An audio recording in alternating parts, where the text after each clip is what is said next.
I have come here to chew bubblegum and kick ass. And I'm all out of bubblegum.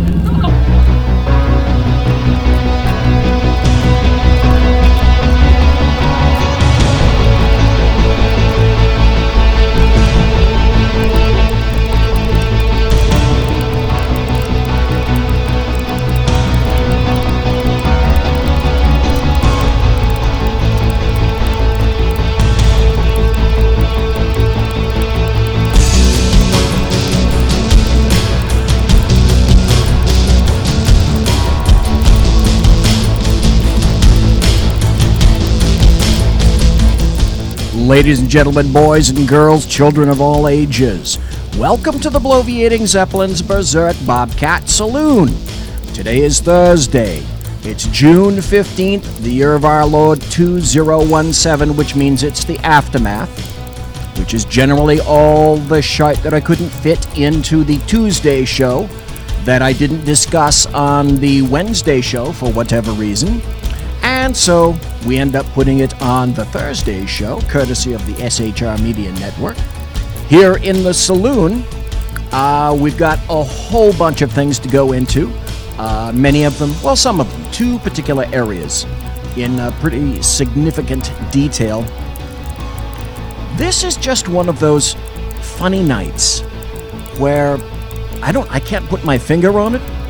Something just seems to be a little off. In any event, you know what? We're going to belly up to the bar. We've kept your seat. We always do. It's great to see you back. I think, I know, Snowball is our bartender tonight, along with Tashay. So there's two bartenders working just for you tonight in the Saloon. They pull with the best of them. I put my bartenders up against any watering hole in D.C., for that matter. And the lava lamp, as you can see, is well and truly lighted tonight. We don't water our drinks, just like we don't water our conversation. Politics, religion, crime, culture, economics, race, sex, science, law. We talk about it all here at the Saloon. Nothing is sacred. The speech is free, but you know what? The booze is not. All we ask is that you jiggle the handle, flush the toilet, make sure you jiggle it. Don't forget to tip your waitress. It's a strange night. It was a strange day. It was a strange yesterday, for that matter. It's just, this has been kind of an odd, I don't know how to call it, except sort of a semi-disconnected week. It's a sad week. It's a busy week.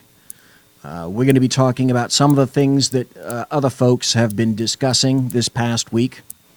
But we're going to go into some things in just a bit more detail. Now, tonight, we were going to have Dan Butcher on from High Plains Pundit. Dan can't be here tonight. He's feeling a little under the weather. So my apologies to you. If you want, send your prayers to Dan and tell him get well quick. And I'm sure he will. We'd like to see Dan again. So unfortunately, he won't be here. We will instead have our phone lines open. Now, here's the thing, though. If you go to chat under shrmedia.com and you look under there, you'll see at the first page, you'll see Listen Live. Click on that, and then you'll come up to the page where things are going on. You click on chat, and boom, you're into the chat room. And I see that Mary Brockman is already in chat, so welcome. Thank you very much, Mary Brockman, for being in chat. And yes, you're right, Mary. Dan works too hard. That's very true. Dan has a lot of stuff going. I would rather him tell you all about it, but the deal with Dan is I am challenged if I have a blog at bloviatingzeppelin.net. I've been writing it since 2004. That's 13 years now. I have a difficult time with all the things that go on in life. I find myself having a difficult time making one post a day. Sometimes if I'm really on it, depending on all sorts of circumstances, sometimes I'll have 2 posts a day, maybe 3 posts a day. Now, if you go to HPP, if you go to High Plains Pundit, and Google that, you'll find High Plains Pundit Radio, High Plains Pundit TV, and that's all from Dan Butcher. Plus, he's an editor for a newspaper in Texas. So when you say, yes, and he does radio. So when you say all that, it's like, okay, Dan, where do you find the time to go to the bathroom and have lunch? For God's sake. This is no lie. Dan will put up himself sometimes 5 to 6 posts or more a day on his site. To say that Dan is a busy individual is just a bit of an understatement. So anyway, God bless, Godspeed to Dan. Hope you get better, sir. And we hope to see you again when you feel better on Thursday nights. We're going to try to have Dan on every Thursday as a continuing contributor to the Saloon. Anyway, so as I was saying, if you go to chat, you'll see at the top of the chat the number if you want to call in a little bit later on. There'll be thousands of people calling, so please keep it to 5 minutes. Try to keep things pithy. And that's not me with a lisp saying pissy. That's pithy. All right, I do have a bit of a lisp when I say that particular word. So the phone lines will be open. There's a lot of interesting news and one particular article that just as Sackheads went off the air last night, Clint and Sean and I were looking all around the news, and we happened to find this, and it was one of those butt-puckering, oh, shit moments when we saw this particular piece of information. And it went like this. Now, I'm reading the aftermath, if you will, but essentially, this is from CNN, but this occurred last night, Eastern time, I think at about 6 o'clock, if I'm not mistaken. So that's 9 o'clock, no, that's about 3 o'clock here on the West Coast. I'm on the left coast, for God's sake. Anyway, this particular headline on CNN goes, Port of Charleston Terminal cleared after potential threat. Now, in and of itself, that doesn't seem too terrible, does it? And it involves the Wando Welch Terminal in Charleston, at the Port of Charleston in South Carolina. But when I begin to read the article, I'm going to read the article, and then I'm going to give you some information that you may not have known about how the federal government works. The article goes like this, and as soon as I get into it a little bit, your eyes are going to widen up, and you're going to say, what if? Here we go. A South Carolina port terminal was briefly evacuated because of a potential threat in a container ship, then reopened early Thursday, which means they took at least a good 12 hours to go through this. Opened early Thursday after authorities scanned it and cleared it. All right, still doesn't sound too bad. What kind of a threat are we talking about? Authorities got a warning Wednesday night of a threat in a container on a ship at the Port of Charleston, the Coast Guard said. Again, South Carolina. Big port, busy port. The ship, Maersk Memphis. Now stop. For those of you who are not aware, Maersk, the Maersk Lines, M-A-E-R-S-K, they run a massive freight shipping line primarily consisting of container ships.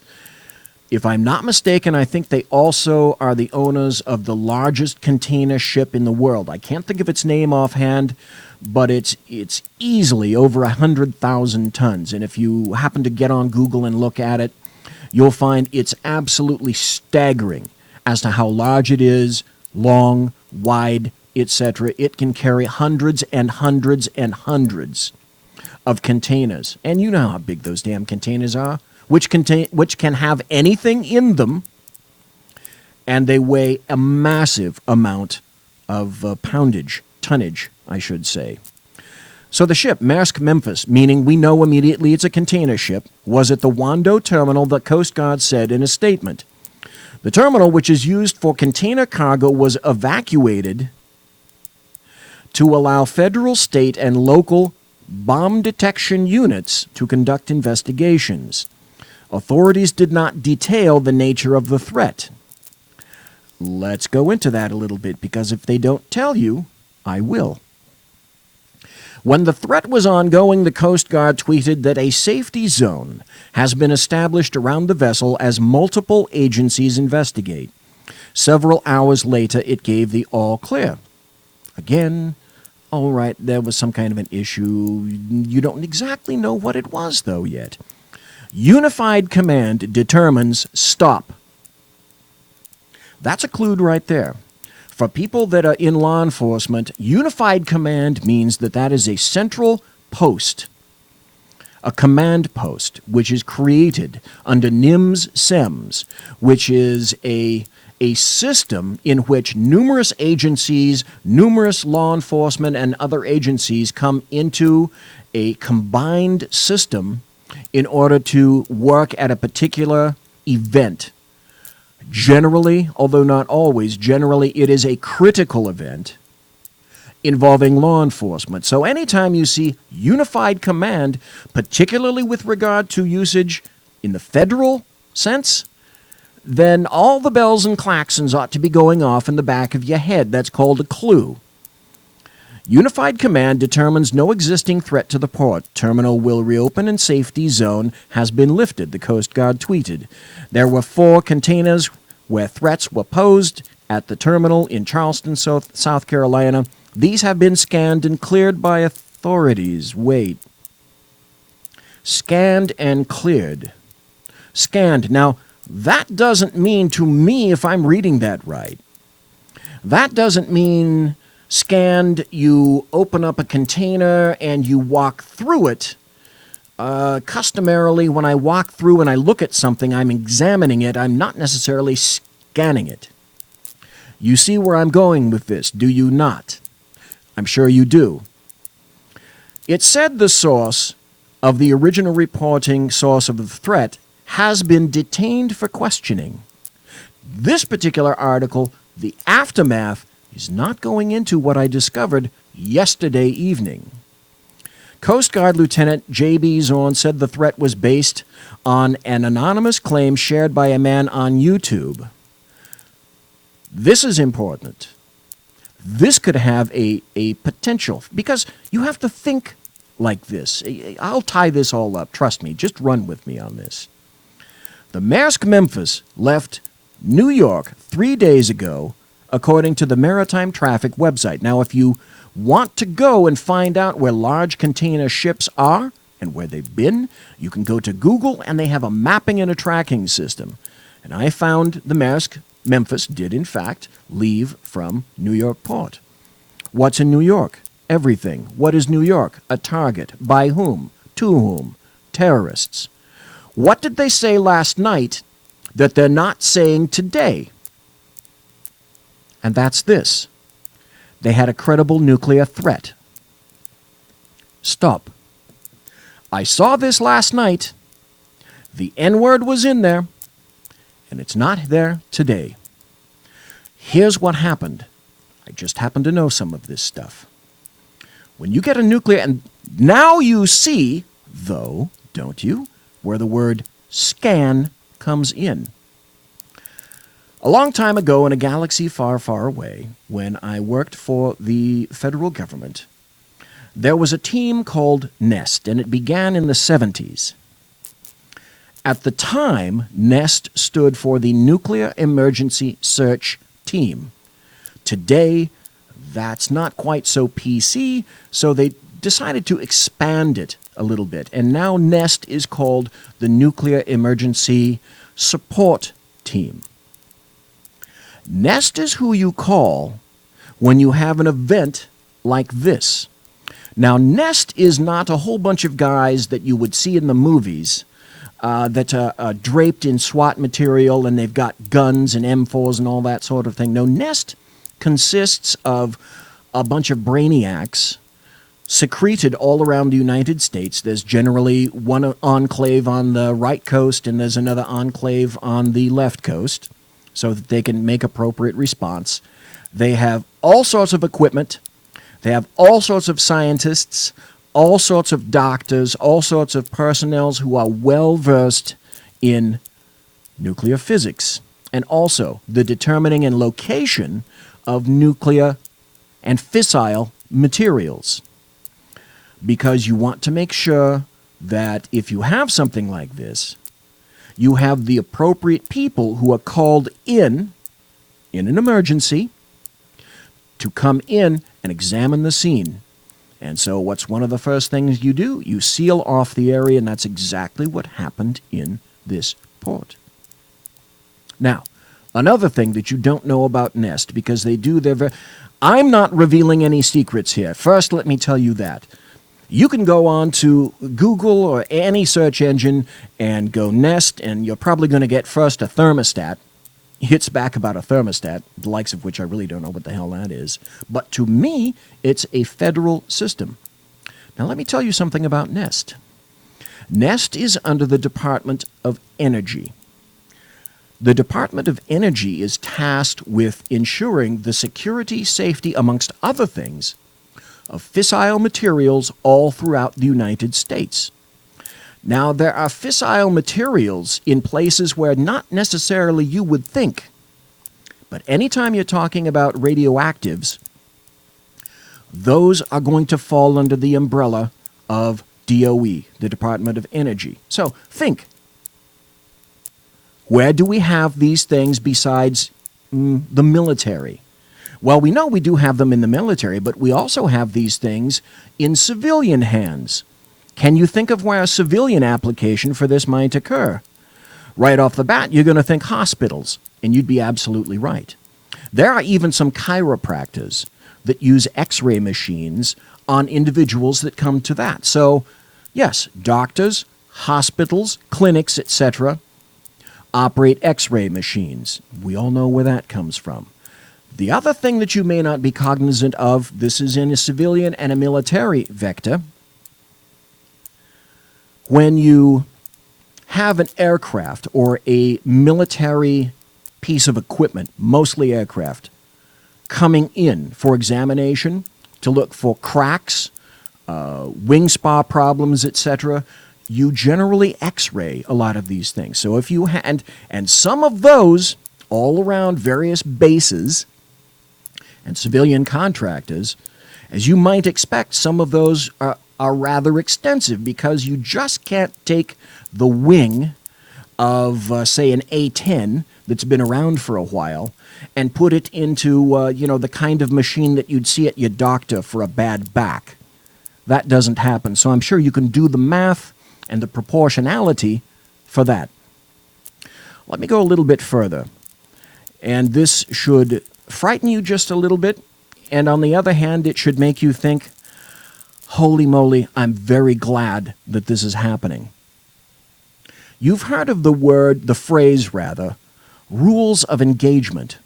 Rules of engagement are the limitations placed generally upon the U.S. military when they enter certain sectors, venues, areas, countries, locales, etc. There are certain situations and a host of situations under which you may or may not fire, you may be offensive, you only can be defensive, etc. Those are rules of engagement. Some of them range from very strict to slightly less restrictive, but anytime you're talking about rules of engagement, you're primarily talking about the military, but you're also talking about civilian law enforcement. In other words, if you have a sniper situation, for example, utilizing civilian law enforcement, there will be a particular commander at that event who will give a green light, a yes or a no to the sniper. The sniper will not take that shot because there are certain rules of engagement under which that agency operates. Same with the military. The Department of Energy, by the way, the Department of Energy, as again, you may or may not know, and I'm not revealing any state secrets when I say this, it's all over the internet if you think that I'm popping off and I'm revealing nasty shite, because I'm not. How do fissile materials get transported all across the United States? They get transported in trucks. The military transports them one way. Occasionally, they use marked military vehicles. And occasionally, they get transported in trucks and other situations, other vehicles like that, that are completely unmarked. And they're in a convoy. And they have accompaniment, shall we say, security contingents. They too fall under the Department of Energy. The Department of Energy, under certain situations, has no rules of engagement. Let that sink in. Now, for various forms of transportation on highways, you'll never know where they are, who they are, what they look like, etc. That's the point. In the military, same thing. Some of these, when transporting, have their own security contingents with them. With regard to Nest, because of its emergency nature, is applied. In other words, it's called up. There's an event. It's called up. It's activated. They're not calling the people at home, and they're not calling the people on watch and saying, hello, we're having a great day. I'm just calling on account of because. They rally the troops, they get their equipment, and they have a vast and wide array of equipment available to them to be utilized in situations just like this. But they are, when they respond, they're not the shooters, shall we say. They're the people with the equipment, the vehicles, etc. They set up. Their job is to look, examine, and find and locate. Once located, isolation, even greater isolation, occurs. The first responders for a situation like this is HRT. HRT is the hostage rescue team from the FBI. They're generally based out of Quantico. Again, I'm not spilling any secrets here. I'm telling you all sorts of things that you can find on the internet. So the HRT, FBI's HRT, are the first responders. If they need something bigger, it's up to the HRT and the commander thereof to notify other agencies. The bigger and badder it gets, the more it expands. The ROEs of HRT, a lot of acronyms here, get applied to anyone else who comes in. Why would that be? Because in a nuclear incident, you're talking a situation where you could have, say, thousands, hundreds of thousands, potentially 1 million people involved. So you need to be able to do what you need when you can. Knowing this, when I saw that article yesterday, what it told me is this. They had a threat that they believed was sufficiently credible that they activated Nest, or if they didn't, they should have. Shame on them. There was a response to the site. The port was locked up, vacated, evacuated. People in the harbor were told to go away, shall we say. And then after a period of time, it was cleared. Now, that wasn't just a test. That was a bit of reality in action. You want that to occur. You don't want something like that in the real world to occur. Now, training goes on all the time. This is semi-unusual because this information got out to the internet and people picked it up. So holding secrets anymore, so to speak, it's getting more difficult to do. What this tells me is it was sufficiently large and there was sufficient concern to make the appropriate activations. They did their job. It wasn't a training event, and then they all cleared. So it's good to know that this is available, and I'm telling you, your nation is here to take care of you in that regard. But when I saw this, and when it was out, You can hear all the cascaded floodings going on in my fertile little wrinkled brain that this got out. It's good that these facilities and this equipment, material, etc., is available. But this is a reminder, once again, of the kind of world in which we live.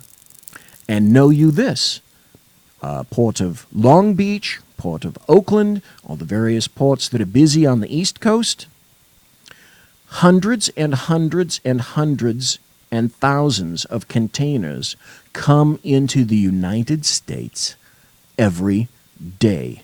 They're on the open seas, they're transiting the Atlantic, they're transiting the Pacific, and all other seas in between. And they frequently come to American ports. You and I both well know that it is physically impossible to scan and examine all of these containers. The best we can do is what we can at the time that we know it. Just know that this is not ignored. There are people whose jobs it is, not just customs, other agencies. There are other people who are tasked with this. And this was another event which got out because it was sufficiently large that you couldn't quite put a lid on it immediately. But just to say, I was surprised. I can't say necessarily shocked. What I can say is that it caught my attention. Now, you will never know how many activations there are per day, per week, per month, per year. You'll never know. That's not for you to know. That's not for anyone that isn't cleared to know. Obviously, purposely. What I can say, however, is that you can be thankful that there are people like Nest around doing their jobs. And if you ever wonder, is there an agency tasked with doing this? Yes. It's been around since the 70s. It's called Nest. They don't particularly want you to know about them. They don't particularly want you to know about the rules of engagement under DOE. However, in my opinion, you should be very, very thankful that these folks exist. There's probably going to be some more. We may not hear about them. We may, if they're of sufficient influence that you really do have to do some evacuations. Many, and I'll just leave it at that, many of these events are sufficiently small that you don't have to go to that step. That's what Nest and DOE and everyone else would most certainly prefer. Again, for obvious reasons. In any event, I didn't see this covered very much.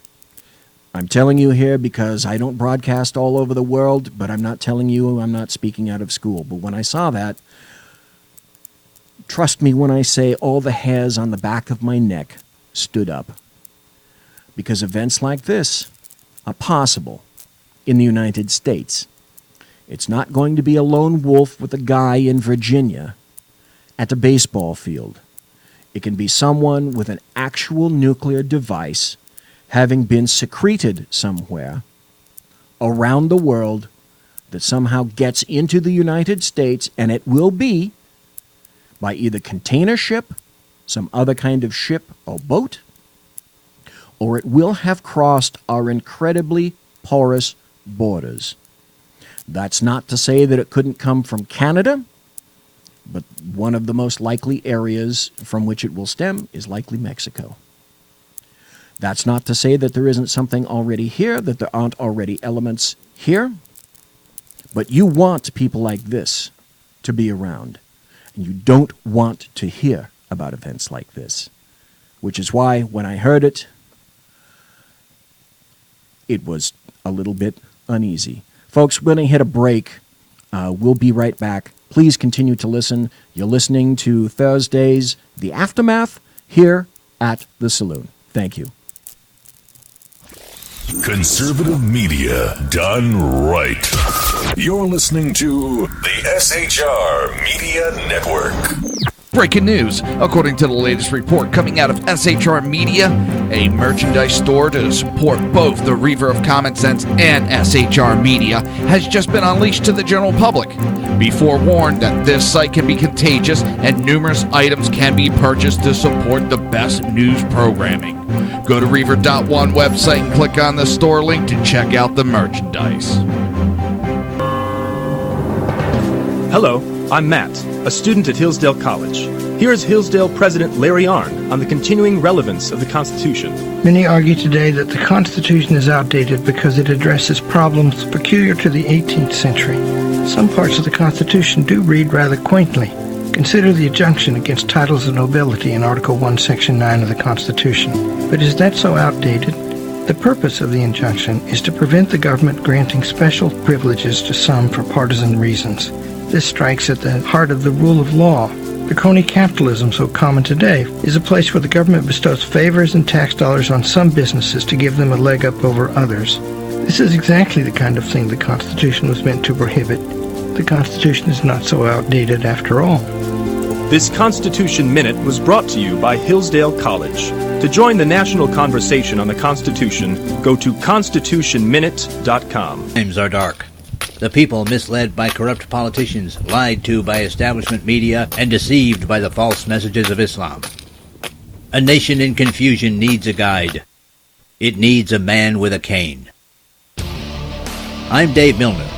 Join me on Spreaker, SHR Media, High Plains Talk Radio, Live Rebooting Liberty, and YouTube for a unique brand of commentary on the unpleasant blind guide. Because truth is not always pleasant. In a world controlled by corrupt politicians, You got a business. You didn't build that. a team of ordinary men emerge from the ashes to give voice to the voiceless and hope to the hopeless. Sackhead Sean. Dude, I'm not saying calf was stupid, bro. Sackhead Clint. All good friends of ours usually show up drunk. Also starring Sacco as the producer. I'm a little bit drunk, 'cause I'm drinking. They are the Sackheads Radio Show. Every Wednesday at 8 p.m. Pacific on shrmedia.com.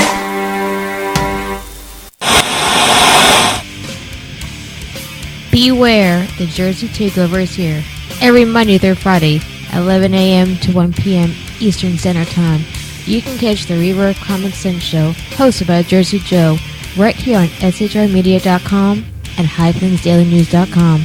Only Jersey can deliver hell like no one else, so consider this your fair warning.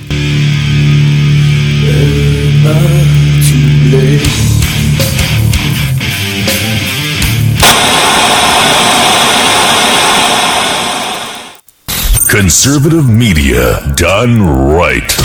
You're listening to the SHR Media Network. In a world where insanity reigns supreme and safety pin manufacturers are running out of metal for the diapers of the leftists, it's comforting to know an ancient, fat, long-haired, bearded reprobate has your mind in mind. Ladies and gentlemen, boys and girls, children of all ages, broadcasting behind enemy lines in occupied California. And despite every attempt by the SHR Media Network to revoke his shameless contract, we return to the bloviating Zeppelin's Berserk Bobcat Saloon. Ladies and gentlemen, boys and girls, children of all ages, thank you for being here in the saloon. Yes, as Mary Brockman observes, it's a little sedated in the bar today. That's okay. She's on her own chair. And I will, by the way, Mary Brockman, someday I'm going to have to take the photograph of your bar chair and put it up because so many people disbelieve me and they say, oh, come on, Mary Brockman doesn't have her own chair. Yes, she does. And yes, it's embroidered because she's so kind. Just thought I'd tell you that. Now, we don't have Dan Butcher today. It's open line. If you're in chat, you know the number. There are all sorts of things that are going on. I have two particularly lengthy things to go into, but first, some other news. One of them is this, and it has to do a little bit with what I consider to be a bit of insanity from the New York Police The Department. biggest city in the nation could soon be forced to reveal its anti-terror tactics. The New York City Council introducing a bill that would require the NYPD to issue reports on what kind of surveillance equipment they use and how they store and protect private information. Really? You want that getting out into the terrorists? Now, if you want to find out that information and you have access to it and you're classified, you're cleared for that kind of information, I have no problem. You're going to make this public? You know why it's occurring. The NYPD calls the bill, quote, insane, saying it gives attackers a roadmap of intelligence operations. Duh. Helping them evade cops. Okay, that's one bit of insanity with all the rest of it that's going on today. There was something, and again, you notice I have to tell you this. That's one of the reasons that you come here to the Saloon, to be informed, to hear the things that you customarily don't hear in the American media maggot venue. This is from the Washington Examiner. This came out today. I haven't heard this on any place, anywhere, CNN, etc. Now, this is in the Washington Examiner, but if you know anything about the Washington Examiner, it's not what you'd call a left-leaning newspaper. It tends to run a little bit in the middle, occasionally to the right, mostly in the middle. I haven't even heard this on Fox News, to be honest, and I watch my share of Fox News, which is interesting, because as we all know about Fox News, they're going through some upheavals right now. Bill O'Reilly left because he was a dolt. Some other people left, etc. Roger Ailes left. So Fox was a bit in free fall. Their biggest customer, I think, these days is Sean Hannity. And I have to say, quite frankly, Sean Hannity is not necessarily my guy. Occasionally, Sean can be insightful. Occasionally, Sean has the IQ of, every once in a while, of a lampshade. I don't really go to him for insight. Now, he does have access to a lot of information, so good on him for that. Out of Fox, the person that I enjoy watching to date mostly is Tucker Carlson. That said, it's interesting that Fair and Balanced, if you look at Fox News, that's gone now. That's not their motto. That's not their quote. And you don't see them or hear them saying that anymore. To continue with this particular article from the Washington Examiner, DHS rescinds Obama-era policy protecting illegal immigrant parents. That got my attention. The Department of Homeland Security on Thursday rescinded an Obama-era immigration policy that had allowed for deferred action for parents of Americans and lawful permanent residents known as DAPA. DHS Secretary John Kelly signed a memo on Thursday directing his employees not to carry out an instruction his predecessor, Jay Johnson, had put in writing in November 2014. In the Washington Examiner, no one talking about it. In my estimation, this is a plus. Also, we had the discussion with Jeff Sessions, if you remember, earlier this week. His testimony in the the Senate committee.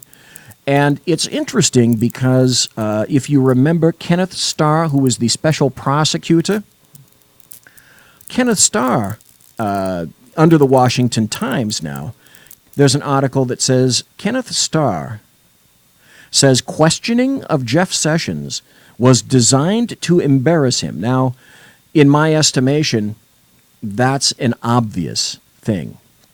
You could tell by the nature of the questions hurled at him. Jeff Sessions, as we discussed last Tuesday, is not the big ogurely individual that you might see otherwise. I think he held up quite well. But even Kenneth Starr is saying, out in the open, he said Thursday that Attorney General Jeff Sessions was within his right to refuse to answer questions over possible claims of executive privilege. The Attorney General was exactly right. He was protecting executive privilege. He wasn't asserting it Mr. Starr said on CNN. Do you see the difference? He wasn't asserting executive privilege, but he was protecting the executive privilege of President Trump. That is a difference and a distinction. That is a difference and a distinction that the leftists in the committee did not want to discuss. Mr. Starr acted as an independent counsel during the investigation into former President Bill Clinton for the charges of perjury and obstruction of justice. A report, by the way, if you remember, if you were around in those days, was issued. Really thick report. He said the repeated question of Mr. Sessions in open session was designed to embarrass the Attorney General rather than get answers. He was asked continuously, repetitively, what conversations did you have with the president? To me, it was in fact a very well-known drama, Mr. Starr said. I think it was an entire exercise that was intended in large part to embarrass the Attorney General. I say to Kenneth Starr, thank you for stating the obvious. And I say to the Washington Times, thank you for printing the obvious. Then there's another article that has been primarily ignored because this week has been Sessions. Last week was Comey. And then, of course, we had the terrible shooting yesterday and all the results, which we are going to discuss in a bit. I've got numerous audio cuts for you folks about that. But here's an article from Breitbart. Again, mostly ignored, but that's why you come here to the Saloon to hear about this. How Russia probe exposes Loretta Lynch for possible wrongdoing in Clinton email case. There's going to be some blowback coming to the Democrats for the insistent and consistent and unending insistence that every investigation possible be opened into Russia. Well, as you know from yesterday, Bob Mueller, not Mueller, Mueller is pronounced Mueller, okay, not Bueller, decided that he, on his own, was going to expand the original thrust of the investigation, which was into Russia. Now, Robert Mueller is going to expand it into obstructionism by President Trump. This is Mr. Mueller taking it on his own, I'm assuming, and deciding independently, because he is an independent counsel, that this is the direction he wants to go. Question for you. If this is the direction in which he wants to go, what does that tell you about the things that he may or may not have found out about Russia? Back to the article about opening the door and perhaps finding some other things about Democrats that they didn't want you to know. In the course of the investigation into alleged Russian interference in the 2016 presidential election, serious questions have been raised about the possibility that former Attorney General Loretta Lynch may have engaged in wrongdoing with regard to the FBI's criminal investigation into Hillary Clinton's emails. There are three main issues surrounding Lynch's possible misdeeds in the Clinton email probe. One is Lynch's infamous tarmac meeting last June at the Phoenix Sky Harbor International Airport, in which former President Bill Clinton, the husband of the FBI's main subject in a criminal probe, Hillary's email case, boarded the Attorney General's plane and reportedly stayed there for about 30 minutes for a private chat. The second concern is Lynch's reported directive for then FBI Director James Comey to publicly refer. Hang on just one second. We're going to answer this. It looks to me like we have a call. And we'll turn this up. And do we have a caller there? Yes, you do, Mr. DZ. It's Mike. Okay. Are you via Skype or are you on a telephone? I am on a telephone. Okay, for some reason I'm not hearing you, and I don't know if the people in chat are hearing you. I can hear you over the speakers in the on the laptop itself, but that's all right. If folks can hear, what's your question, sir? Let me correct you on one little thing. It's not. You said this is where he's taking this obstruction is where he's taking it. No, it's not where he wants to take it. It's where he's forced to take it after the admission by most of these guys that there is no ties to. They can't prove that there are any ties between Trump or any of his guys to Russia. So he's being forced to take it into obstruction because they can't prove it otherwise. I don't know if he's forced per se. I would say that perhaps it was suggested to him that he go this particular direction. Forced may be a little bit harsh, but I will say this. Whatever suggestion was made, and I use this if you're looking at YouTube, these are air quotes, suggested to him that he do this, I don't think he had any personal problem with that whatsoever, due to the nature, as we already know, of he with James Comey, for example. Best buds, good friends, etc. There are lots of people that say that Mueller should recuse himself. He shouldn't have been chosen in the first place. Well, that choice was from the Trump administration. Let us not forget, they thought that he was sufficiently unbiased and that both sides of the aisle just thought he was the epitome of pure and proper, and we're discovering not quite. By the way, if we get to it later on tonight through some of the other things, I have a very interesting article to read to you from Byron York about Robert Mueller. I understand exactly what you're saying, and forced, yeah, I would say that it was suggested to him that he do that. I'm thinking now, question for you now, Mike. Do you think it was because he was discovering that at this point there wasn't a lot yet to say with regard to Russia?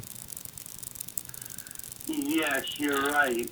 There wasn't a lot left to say, and it didn't help him that a bunch of Democrats say came out and say there are no links and this, that, and the other, that it didn't help him that these guys came out and said this stuff, and so, and granted, now here's a big what if. What if he does open this thing up, and instead of the obstruction coming from the Trump administration, as they think it might, like you said, the obstruction comes from, Loretta Lynch and the Obama administration. Mike, you have asked the question of the century, and that's this.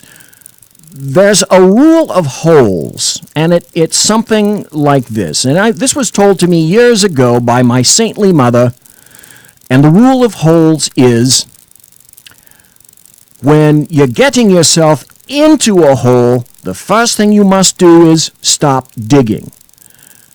The Democrats are in a hole. They do not know when to stop digging.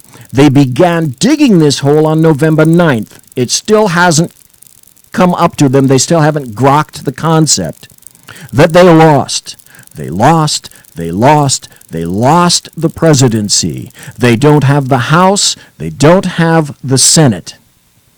They're back on November 9th. So they've decided that it's in their best interest to open all these doors with all of these various investigations, with a caveat that's incredibly, incredibly important that you pointed out. It's an if-then equation, as I want to say. If you open the door, do not be surprised when other people walk through it.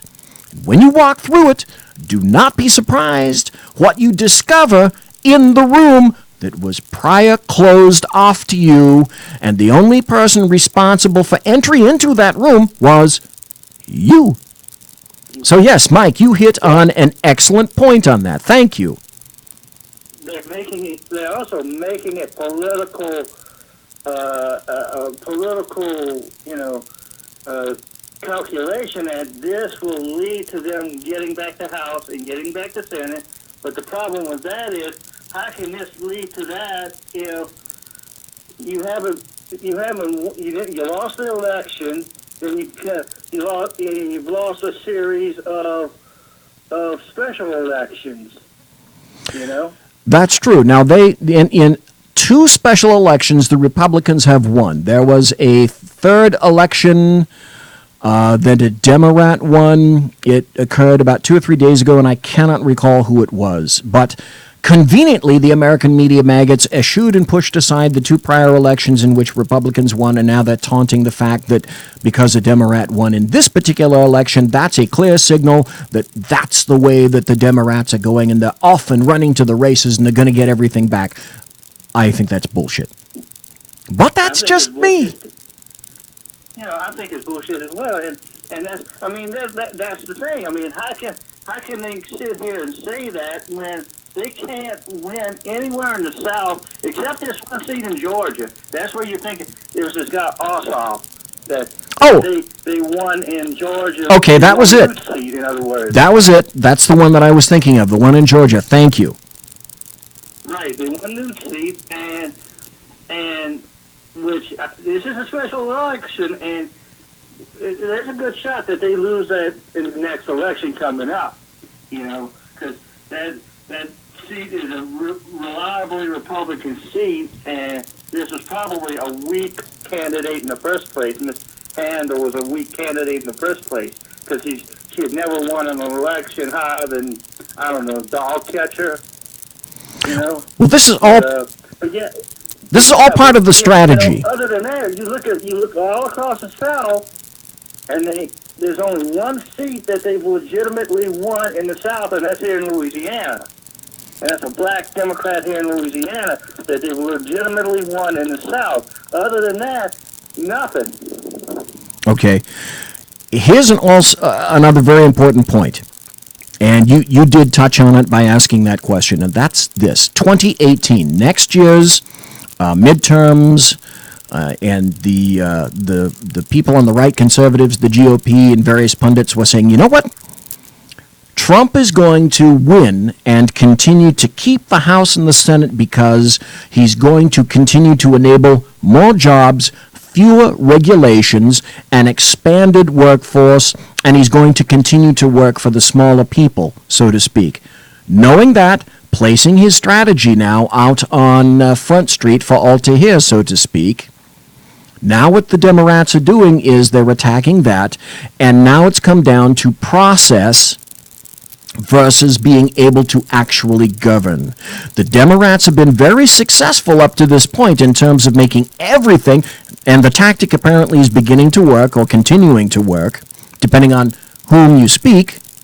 It's all about process, and the process involves stopping and staving off Trump as much as humanly possible in terms of obfuscating things, investigating things, keeping the bleat going in terms of Russia, keeping the bleat going in terms of there is obstruction, which will, they're absolutely certain, just ask them, is going to lead to impeachment, and they're pushing that particular window because at this point it's just like all the shite that occurred under Obama, it's appearing to work.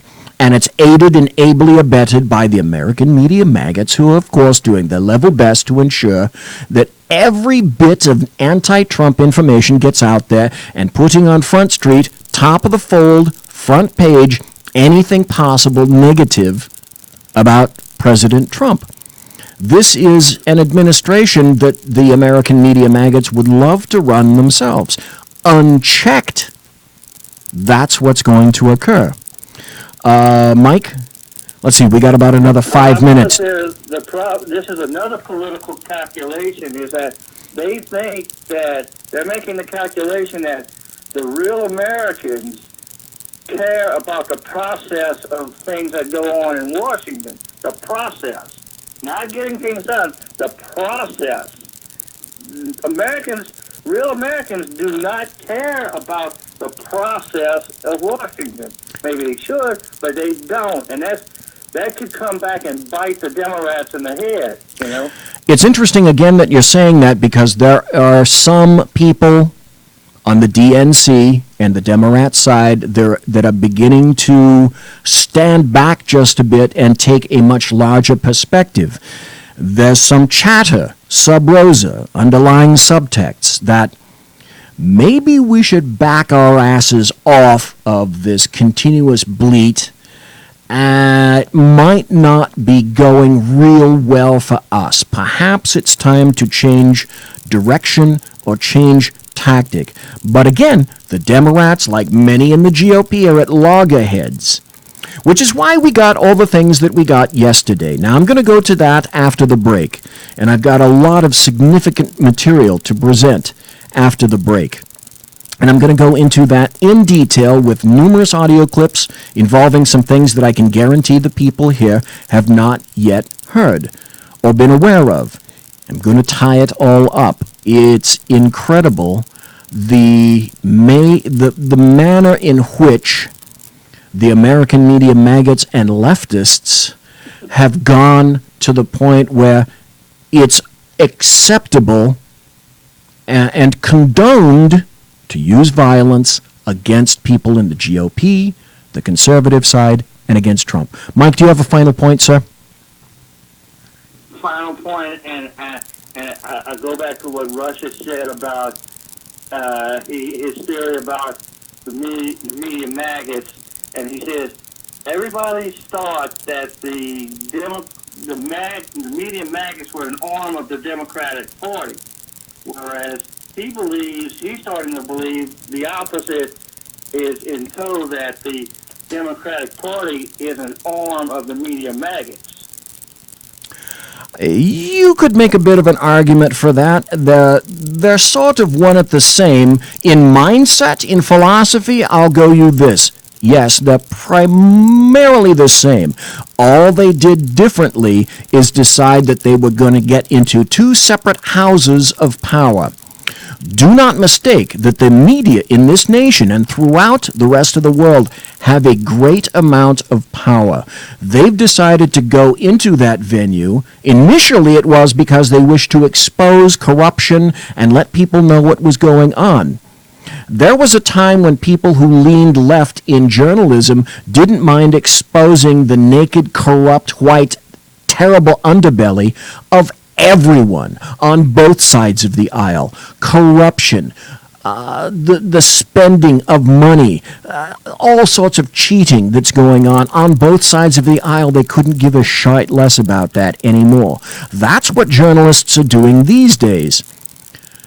The 180 of that... Now, let you go on that, DZ. Okay, the 180 of that is all the people that are in Washington that have decided that's where they're going to keep their power. In other words, they're going for more personal aggrandizement than those in journalism. Don't make the mistake that journalists don't have power. They do. They have a large amount of power, with a bit of a caveat. Their power is diminishing. And when people are in jeopardy, when people are challenged, they fight. It's like someone who is swimming in a pool or the ocean, and they find themselves beginning to go under, and they're starting to drown. They're not dead, but they can feel that their life is being threatened. What do people like that do? The answer is anything they possibly can. Throw them a lifeline, take another person out to them. They don't mind if they take another person down with them if they can possibly save their own lives. The American media maggots are just like that. They're hemorrhaging advertisers. They're hemorrhaging readers. They're hemorrhaging all of these things. They're hemorrhaging money. Newspapers are being shuttered. The New York Times is bleeding journalists. This is not just happening at the Gray Lady. This is happening all throughout the United States. They're finding that transitioning over to the internet is not the big moneymaker that they thought it was going to be, because now who reads news? Older people like me, who couldn't give a crap about news. Millennials and Gen Zers, for the most part. There, of course, are exceptions. Will millennials and Gen Zers pay money to read newspapers? No. They want their stuff for free. That's their nature. That's what they've had always, if for no other reason in terms of music, etc. That paradigm is not working real well these days. Folks, we're going to have a break, and then we're going to come back, and we're going to talk about the real violence and on whose side it really is. Conservative media done right. You're listening to the SHR Media Network. Hey, it's Sean from the Sackheads Radio Show, also one of the owners here at the SHR Media Network. Are you opinionated? Have you ever wanted to do your own show? Have you ever heard somebody like the Sackheads and go, yeah, I could probably do that better? Well, now's your chance. Send me a 5-minute clip at sackheadsradio@gmail.com, and maybe you can be part of the SHR broadcasting team. sackheadsradio@gmail.com. Times are dark. The people are misled by corrupt politicians, lied to by establishment media, and deceived by the false messages of Islam. A nation looking for direction needs a guide. It needs a man with a cane. I'm Dave Milner. Join me on Spreaker, SHR Media, Pundit Press Radio, and YouTube through the SHR Media page for a different kind of commentary on the unpleasant blind guy. Because the truth is not always pleasant. In a world controlled by corrupt politicians, You got a business. You didn't build that. a team of ordinary men emerge from the ashes to give voice to the voiceless and hope to the hopeless. Sackhead Sean. Dude, I'm not saying Cap was stupid, bro. Sackhead Clint. All good friends of ours usually show up drunk. Also starring Sako as the producer. I'm a little bit drunk, 'cause I'm drinking. They are the Sackheads Radio Show. Every Wednesday at 8 p.m. Pacific on shrmedia.com. The bloviating Zeppelin.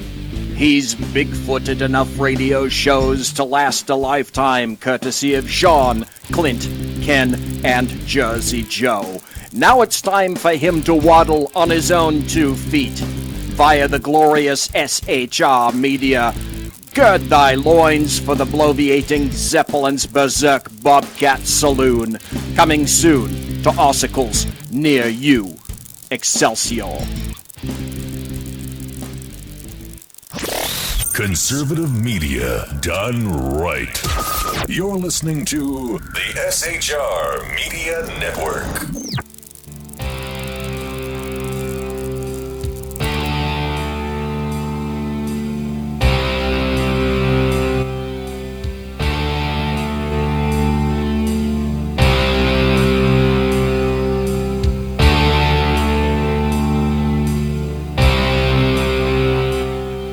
Ladies and gentlemen, boys and girls, children of all ages, welcome back to the bloviating Zeppelin's Berserk Bobcat Saloon. My, that mic is a little hot.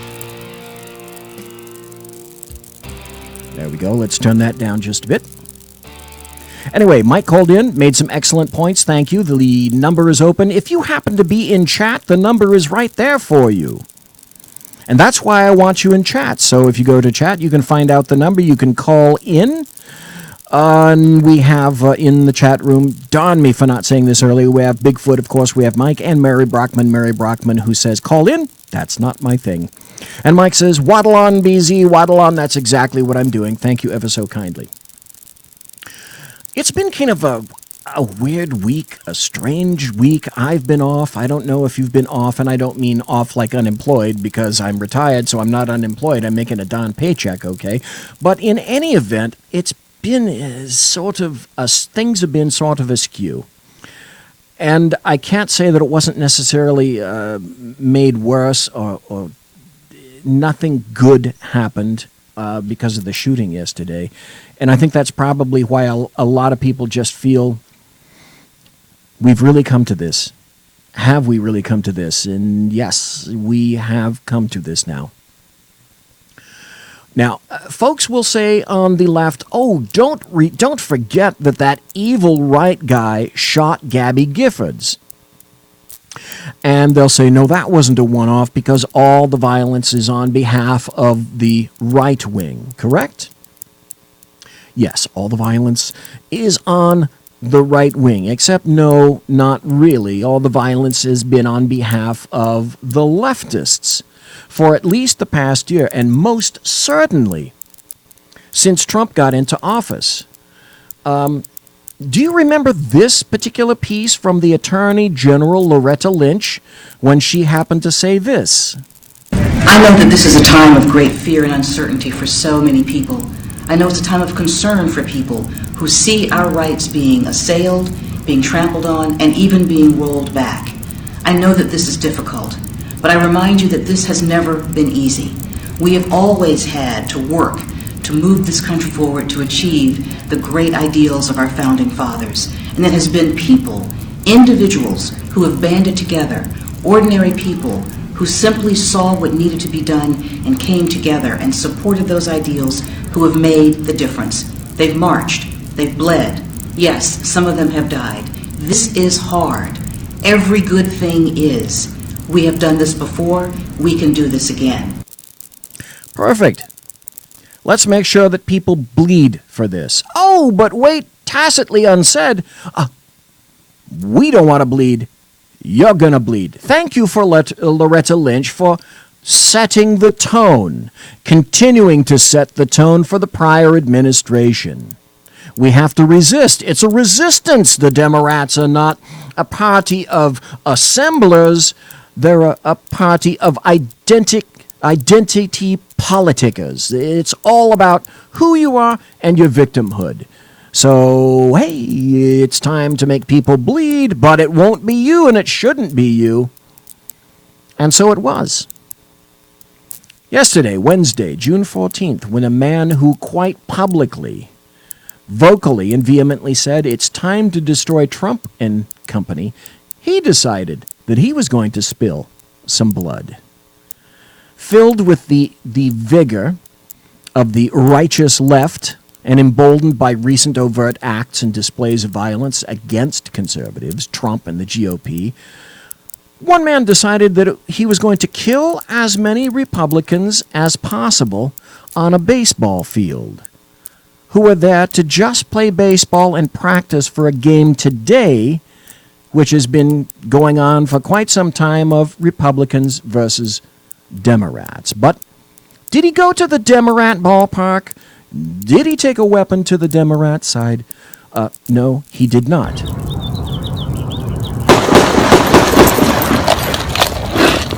That's what you got.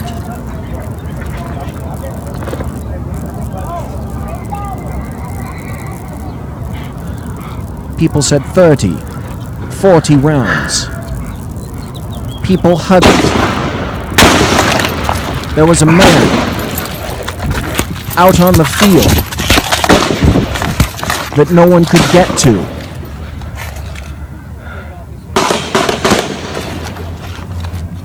There were other people that were backed up into the dugout on the baseball field.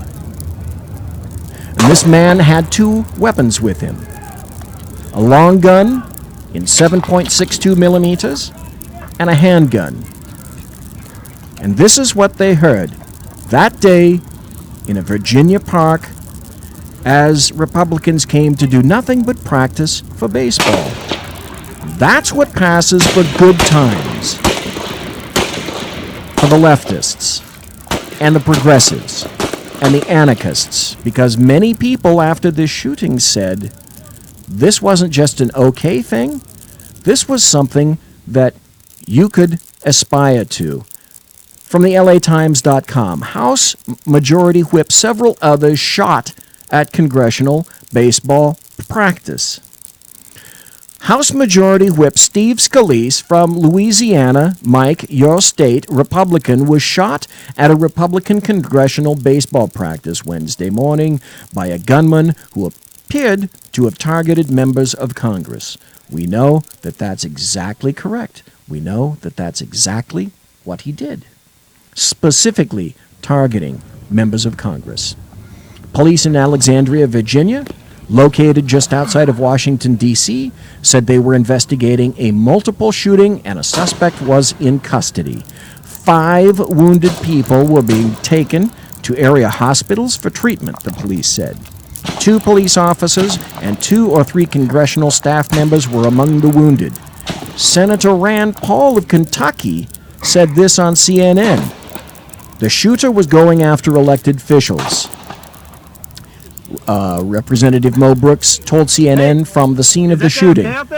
The location of the congressional practice sessions in preparation for the annual charity baseball game was well known in the area, he noted. And then there was Senator Jeff Flake from Arizona, who was present at the time of the shooting. In other words, he just didn't hear about it. He was there at the time.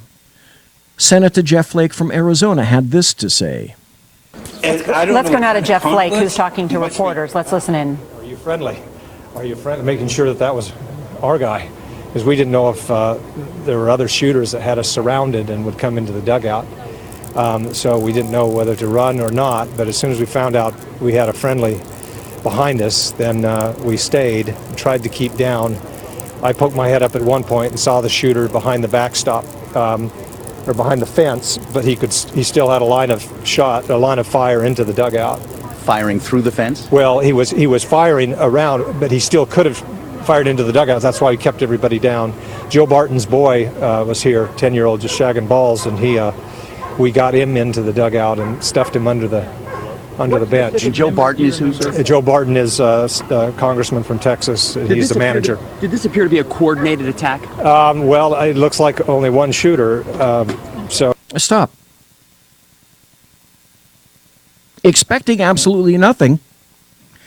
Would you think that you shouldn't take your children to this? It's a beautiful summer day in Virginia. It's 7 o'clock in the morning. All you're going to be doing is practicing for a charity event that was held tonight already. It already occurred. By the way, it made over $1 million. So you've got to assume he knew what he was doing here. Whether he was targeting certain members, we don't know. How long until he was down? It was at least 10. It seemed like a lot longer, I could tell you, but it was at least 10 minutes. Senator, did you realize that there were Capitol Police officers armed with you here? Yes. You knew ahead of time. So. We did. Steve Scalise is a member of Listen to this. the leadership team. He's the whip, and so he has a security detail. There are 2 of his detail were shot. One African-American gentleman shot in the leg, and I believe he's the one that brought the shooter down. By the way, the shooter is dead. He ran around for quite a while with a leg wound, returning fire. And then after I got out I was the first out to Steve, and then Brad, another. The officer was shot himself and killed the suspect. Member from Ohio, who's a physician, came out, and we applied pressure on the wound. Scalise, who is 51, is the third-ranking Republican in the House. He was standing on second base. If it weren't for the fact that he had a high-ranking standing in Congress, there wouldn't have been anyone with any weapons at that scene, because you may or may not know, you do now, certainly after this event, congressional people, congressmen, generally, unless under certain specific conditions, do not have a security contingent, because you'd have to take 435 members of the House and give them 2 to 6 people for their own personal security contingent, vehicles, locations, jobs, etc. That would be pretty much something of a logistical nightmare. What are they going to do in the future? That depends. Reuters wrote today, by the way, of the condition of Steve Scalise. U.S. Congressman undergoes another operation after shooting. U.S. Representative Steve Scalise underwent a third operation on Thursday, a day after suffering serious wounds when a man who had expressed anger towards President Donald Trump opened fire on Republican lawmakers at a baseball practice, a source familiar with his condition said. Now, he was shot with a 7.62 by 3.9 round. That's basically a standard Russian round. That's a necked Russian round. I know all this because I remember my stats from having been range master for the Sacramento County Sheriff's Department for a number of years, not long ago. That's a nasty bullet. It travels at about 2,300 feet per second. That's more effective than the standard .223 round, which we shoot in our standard military. That's 5.56 NATO. And they were shooting, this guy had a 7.62 round, and he was shot in the hip. That is why he's in such serious condition. It's not like being shot with a firearm, with a smaller firearm, like a 9mm or something like that. But it should come as no shock to those persons who are thinking clearly and have been cognizant of their surroundings for roughly the past year. That is to say, political violence has quite primarily been the result of leftist elements, not those on the right, both organized in mass and singly, such as what happened with this event.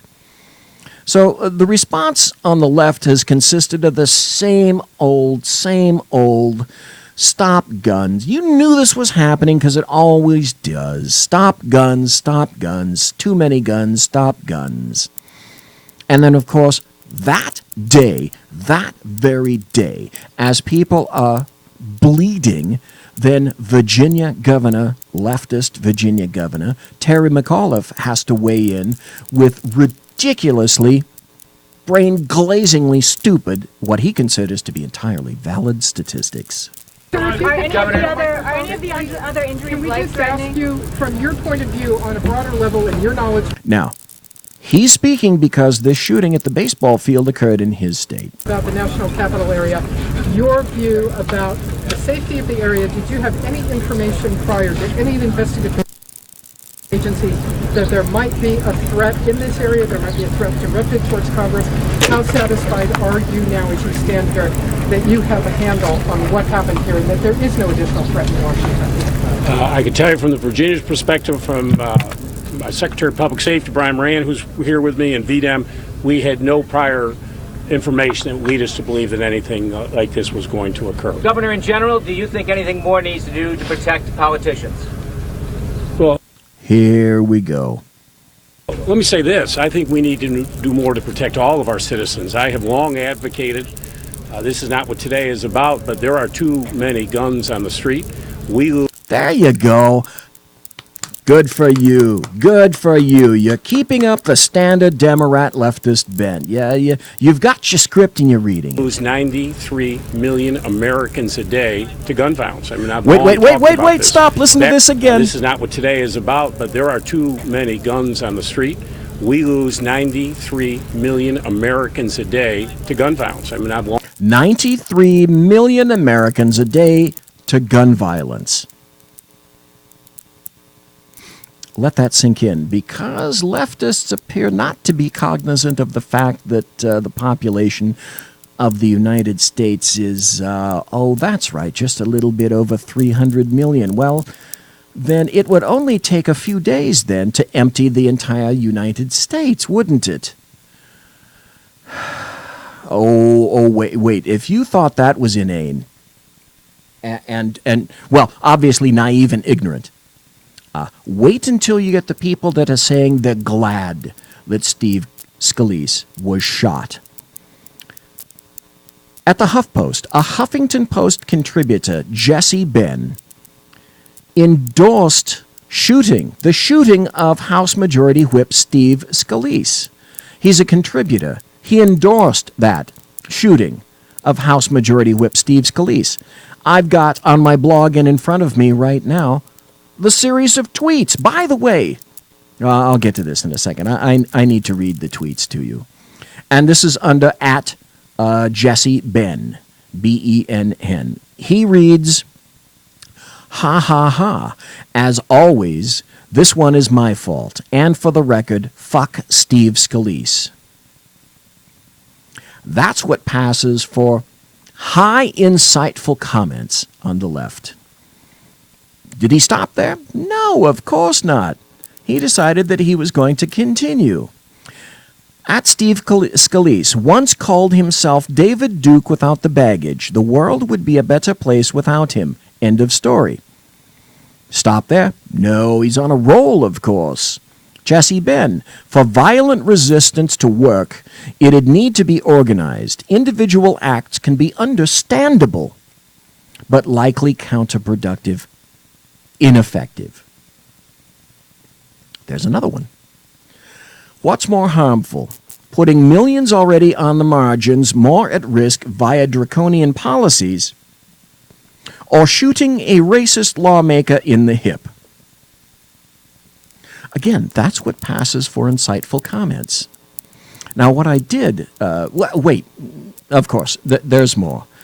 There was an email sent to Republican Representative Claudia Tenney directly after this shooting of Scalise yesterday.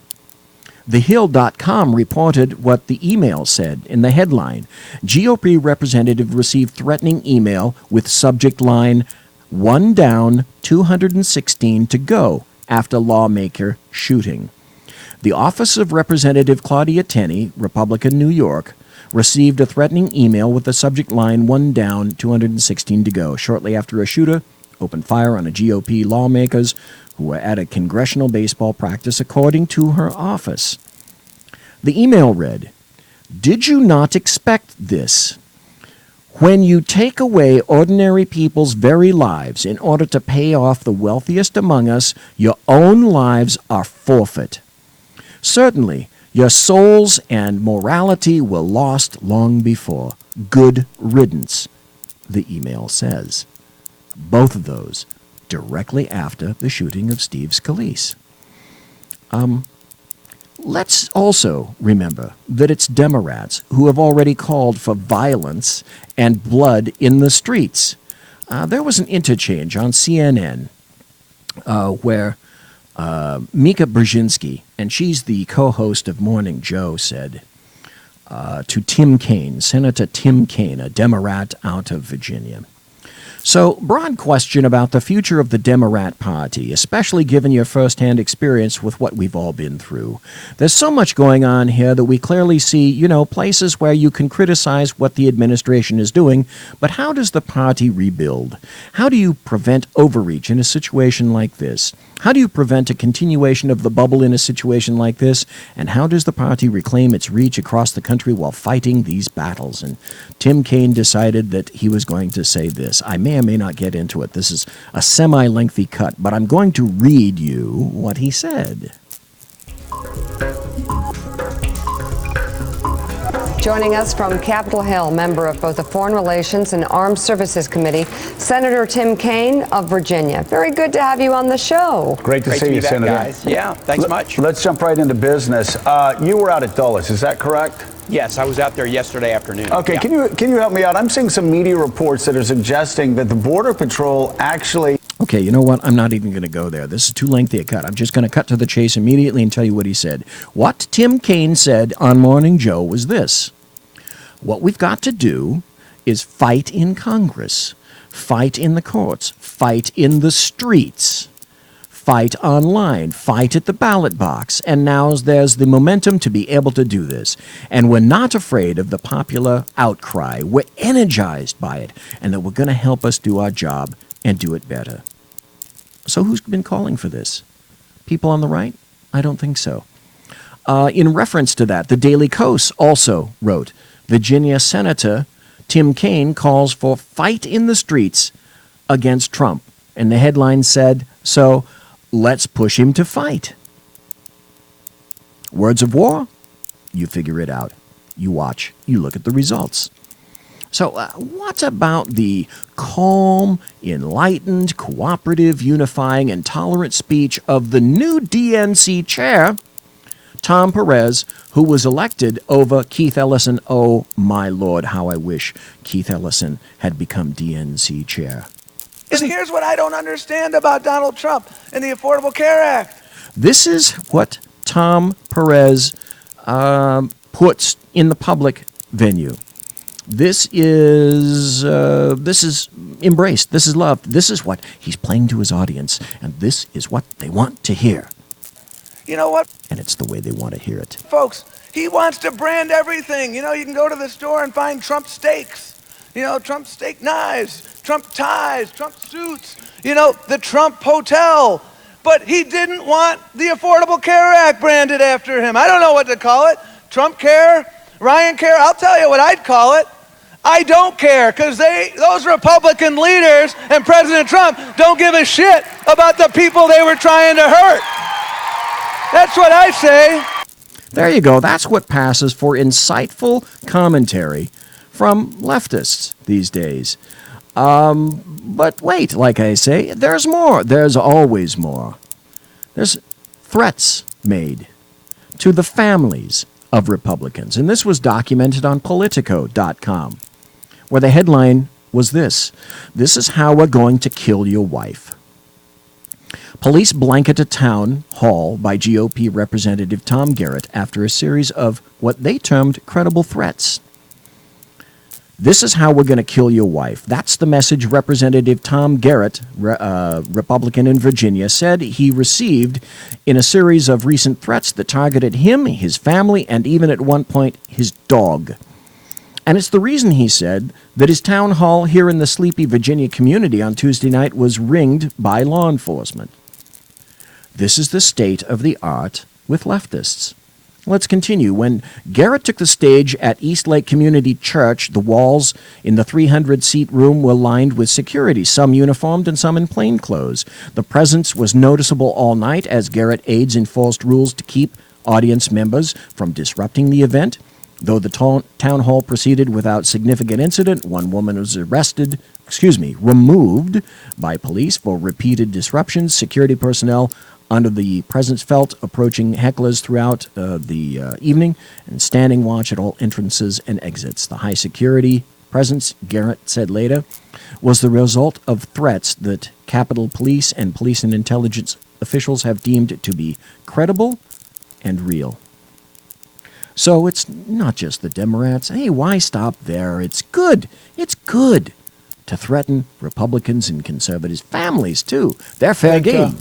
First of all, we should be very grateful that nobody on the congressional side was killed. Nobody working for Congress was killed. This is Newt Gingrich directly following the shooting. I think our prayers ought to go out for Steve Scalise and his family and for the police and the other person who was wounded. Second, it certainly was a shock this morning. I don't think any of us expected today to take this turn, but it's part of a pattern. As you saw the one sign this guy was holding, you've had an increasing intensity of hostility on the left. Look, I talk to college students regularly who say to me, if they openly are for Trump, they get threatened. Right, and threatened not just verbally, but threatened physically, harmed. I've had college students tell me they're threatened with getting beaten up. And it's not just with students, it's with, that's right, professors, say at Evergreen University. Some of them get death threats. The intensity on the left is very real, whether it is somebody holding up a so-called comedian holding up, the president's head in blood, or it's the comedian, right here in New York City, a play that shows the president being assassinated, or it's Democratic leading national politicians who are so angry they have to use vulgarity because they can't find any common language to talk. But Speaker, that's it. That's exactly what Tom Perez just did, and you heard it here in the Saloon. Now, Tucker Carlson is speaking to Mark Stein regarding the violence and the suppression of speech, because Mark Stein he had his speech suppressed in Canada and was sued and taken before a triumvirate commission because of an article that he wrote in the United States but was published in Maclean's magazine in Canada. But it's out of control. The violence, the suppression is out of control. Mark, is it too simple to connect the dots between this growing rhetoric of violence and what we saw today? I don't think it is, Tucker, because I think what they all have in common, going right back to the dawn of this administration, is that the left wants to denormalize and dehumanize, to use your words, its political opposition. And they do that in a variety of ways. So, for example, when Charles Murray wants to give a speech at Middlebury College, they have to have a riot. They don't have a debate in which they demolish his argument. Thank you. Thank you. Thank you. That was also, and again I say, if you haven't, go to YouTube and watch almost any of the Milo Yiannopoulos videos where he's speaking in front of college campuses. They ask him questions, and by verbal wit and skill, he demolishes their questions, and he demolishes the positions that they're attempting to portray. So I'll tell you what, we're going to take a break. It's the bottom of the hour. It's the last segment now here in the Saloon. We're going to go to a break, and we'll come right back. We're going to hear some more of Mark Stein, and we're going to hear some other cuts as well. Thank you for being in the Saloon. Please return. Conservative media done right. You're listening to the SHR Media Network. Hey, it's Sean from the Sackheads radio show, also one of the owners here at the SHR Media Network. Are you opinionated? Have you ever wanted to do your own show? Have you ever heard somebody like the Sackheads and go, yeah, I could probably do that better? Well, now's your chance. Send me a 5-minute clip at sackheadsradio@gmail.com, and maybe you can be part of the SHR broadcasting team. sackheadsradio@gmail.com. Times are dark. The people are misled by corrupt politicians, lied to by establishment media, and deceived by the false messages of Islam. A nation looking for direction needs a guide. It needs a man with a cane. I'm Dave Milner.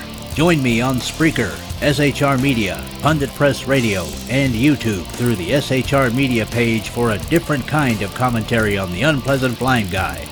Because the truth is not always pleasant.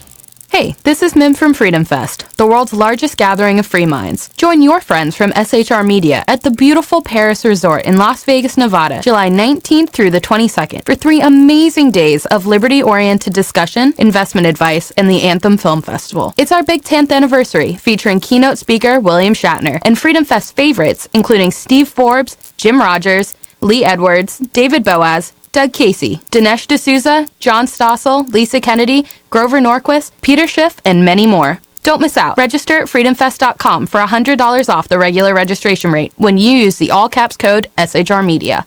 Featuring right thinking from a left brain and doing the job the American maggots won't. BZ is fundamentally changing America one diaper at a time. Just when safety pin manufacturers are running out of metal for the diapers of the leftists, where the speech is free, but the drinks are not. The Bloviating Zeppelin's Berserk Bobcat Saloon can be heard every Tuesday and Thursday night, commencing at 11 p.m. Eastern and 8 p.m. Pacific, where pushback is a requisite art form in and of itself. Let your ossicles be truly liberated when you listen to the Bloviating Zeppelin's Berserk Bobcat Saloon, only on SHR Media Network. No ferrets were harmed in the making of this ad. Conservative media done right. You're listening to the SHR Media Network.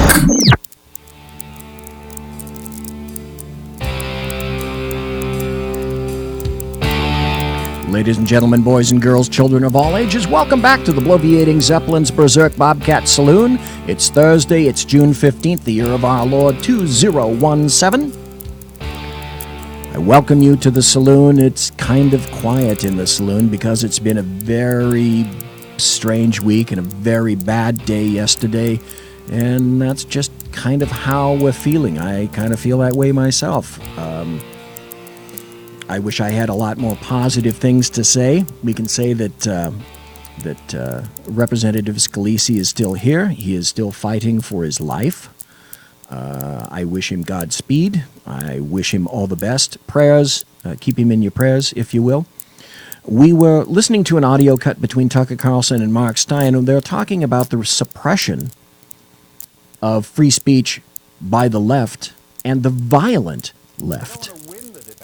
They want to prevent the debate taking place. That's right. They want to label somebody a hater. If you happen to think that Obamacare is not the best public policy, it's because you want grannies and urchins to die. And once you do that, you're basically saying there's no form of civilized political discourse possible with your opponent, and the logic of that is that instead you riot and you beat them up, as they do at Middlebury, you poison them, as happened to Robert Spencer, who's well known to this network when he gave a speech in Iceland recently, or you... If you didn't hear about that, you should. Google Robert Spencer poison Iceland. That is a shocking thing. You open fire on them, and you make politics impossible if you do that. Because you're not debating someone who disagrees with you, you're debating someone who's immoral. It's the faithful versus the infidels. There's a religious quality to the way they approach politics. Do you notice that? Yes, I think so. And I think if you have people like the Southern Poverty Law Group, for example, which has become fabulously wealthy by... Fabulously wealthy and fabulously leftist. They originally started to support poor people. That expanded to now almost every leftist cause that you can think of. Caution from me to you. Do not believe one thing that the Southern Poverty Law Center says. They couldn't give a shit less about you if you're poor and a conservative. Labeling everyone they disagree with as a hate group. Well, if you keep calling everybody a hater, and in fact if the raison d'etre of your organization is to call people haters, you're the hater. And I would actually like to Leftists do not have the capability to see this clear distinction. They lack the brain power to do it. Disagree with the tone of what we've heard today, including in the last hour from Martha McCallum and Brit Hume, when they're talking about unity and will this unity last and all the rest of it. Obviously the unity won't last because ultimately Rand Paul has very little that unites him with Bernie Sanders. We don't actually need unity. We need robust, civilized disunity. Thank you. Now, harken back to this was back during the presidential election, but this cut is still as applicable today as it was back then. Now I'm going to play you something from Paul Ryan, Speaker Paul Ryan, and these days there isn't much with Paul Ryan that I agree, but I have to agree with this from him yesterday. We are all praying for those who are attacked and for their families. Steve Scalise, Zachary Barth, Matt Micah, Special Agent David Bailey, Special Agent Crystal Griner. We are all giving our... Those were the two police officers, Capitol Police, who were present at the scene of that shooting. They took down the gunman. The only thing that can defend from a gun is another gun. Our thoughts to those currently being treated for their injuries at this moment. And we are united.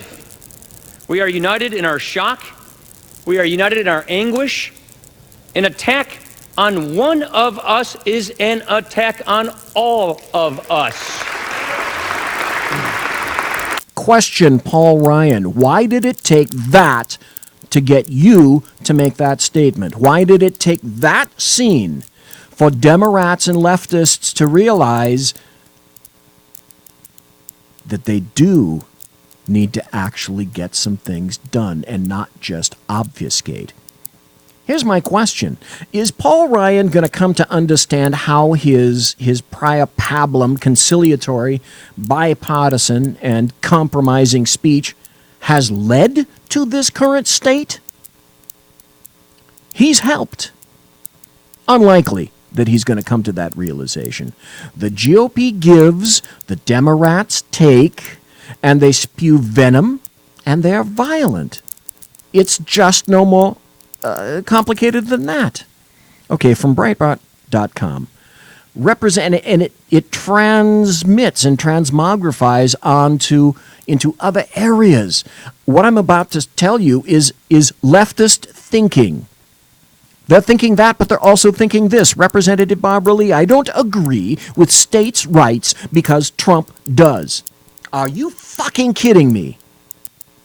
She's not kidding. Barbara Lee, Democrat, out of California, Fornicalia, said on Tuesday, she does not agree with states' rights just because President Donald Trump believes in restoring states' rights authority on a wide range of issues, including education and health care insurance markets. So, states' rights, they can go to hell as far as she's concerned, because it's all about identity politics and it's all about her philosophy is the only one to have. And you're either with her philosophy or they're going to take care of you, just in the manner in which you're seeing. Okay, so we know. How do I go? I'm going to go another direction. We heard the examples of the immediate examples of leftists following a shooting of an individual. They would not have said that had that particular victim been a Democrat or a leftist. It's the discourse from the left is all about violent language and now about the actions itself, and not just from the political left, from the so-called celebrity left as well. Let's examine this issue. And I have some examples here. The first one that I could think of is that Shakespeare in the Park that occurred recently in New York, where Trump, clearly meant to be Trump, is stabbed to death in the performance of Julius Caesar. New York City's Public Theater staged a production of Julius Caesar during its 2017 summer program, but with a twist, just a little bit of a twist on that play. Caesar looked just like Donald Trump, with a dead orange cat on the top of his head, with a business suit and a tie and a familiar blonde hairdo. As happens in the play, the Trump-like Caesar is eventually brutally stabbed to death by his associates in the Senate. This is displayed in a park. People are saying in a park where anybody can come, kids, children. You can come and see this in public in the park, and yes, there was blood at this play. That's high class for leftists. The second one. I was really going off. I was going to go off on a rant here, but with less than 20 minutes to go, I just don't have time to do this, and I wish I had the time. It almost made me wish that I'd do about another half hour overtime, but unfortunately, there's nobody here to listen to it, except for you who are listening to it in podcast, and also the people that are in chat. Mike, Mary Brockman had to leave. Bigfoot, thank you folks for being there in chat. I really appreciate it. Kathy Griffin holding up the severed head of Trump, because that was high, sophisticated humor. Very sophisticated. The problem with it, and the only reason that she got pushback on that, is because you were insufficiently sophisticated to grok the nuanced humor that she provided for you. That's your fault. That's not hers. Number 3, what about Robert De Niro when he said he'd like to punch Trump in the face? This Oscar-winning great guy participated in a voter registration PSA public service announcement in 2016 during the race, but he was filmed going off on Trump in a monologue in an outtake. And he said he's a punk, he's a dog, he's a pig, he's a con, he's a bullshit artist, he's a mutt who doesn't know what he's talking about, he doesn't do his homework, doesn't care, he thinks he's gaming society, doesn't pay his taxes. Oh, just ask Rachel Maddow about that. The 73-year-old star of The Godfather said. What about David Simon? You may not know who David Simon is, but once I tell you what he's done, you're going to go, okay, all right. David Simon said, pick up a goddamn brick if Trump fires Robert Mueller, the creator of the HBO crime series, The Wire, and he also wrote the book Homicide, A Year of Life on the Streets, where he documented a year in the streets of Baltimore, which became the NBC TV series Homicide in the 90s, when I was a homicide detective. That was one of my favorite shows. David Simon was the creator of that show, of The Wire, and also wrote the book.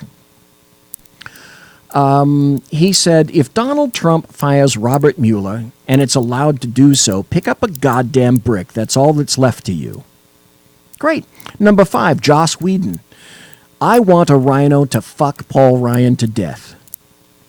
Paul Ryan, may not be my bestest bud, my best friend forever, my BFF, but that's just a bit of an oxymoron, don't you think? The 52-year-old Avengers director who released a star-studded PSA in support of Hillary Clinton during the 2016 race took to Twitter in January to wish an untimely and unfortunate end to House Speaker Paul Ryan. And he said, violence solves nothing.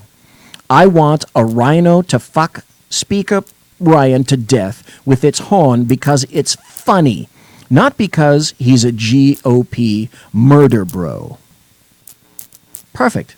And then, of course, there's everyone else. Go to my blog, and I have an entire post that continues and continues and continues. The day that Trump was elected, the night that Trump was elected, the next day, where people in public, in social media, tweet after tweet after tweet after Facebook post, etc., were calling for the outright assassination of Donald Trump. What would happen if you did the reverse and people were calling for the assassination of Barack Obama? Well, that would be evil because Barack Obama has a higher melanin count than I do. What if that had happened during William Jefferson Clinton's reign? For example, you all know what would have happened. You know, there's an interesting point about that post that I made. And I did it here in my newest post, and I also did it on that post, where a lot of people took me to task for saying, you know, you don't seem to be technologically with it. All those tweets that you put in your post, you made them JPEGs. That is to say, I cut them and pasted them and made a photograph out of them instead of actually taking the real tweet itself and putting it into my post. The reason I did that is because those tweets won't disappear from my blog. I own it. Twitter can do any fucking thing it wants with its tweets because they own it. They can take you down, they can put you back, they can replace you, they can eliminate you wholesale on their social media because they own it. But those tweets that I put here, I make a photograph of because they will be on the internet on my blog forever, no matter who decides to take them down. Paul Joseph Watson makes a very interesting overall summary here that I'd like to play for you.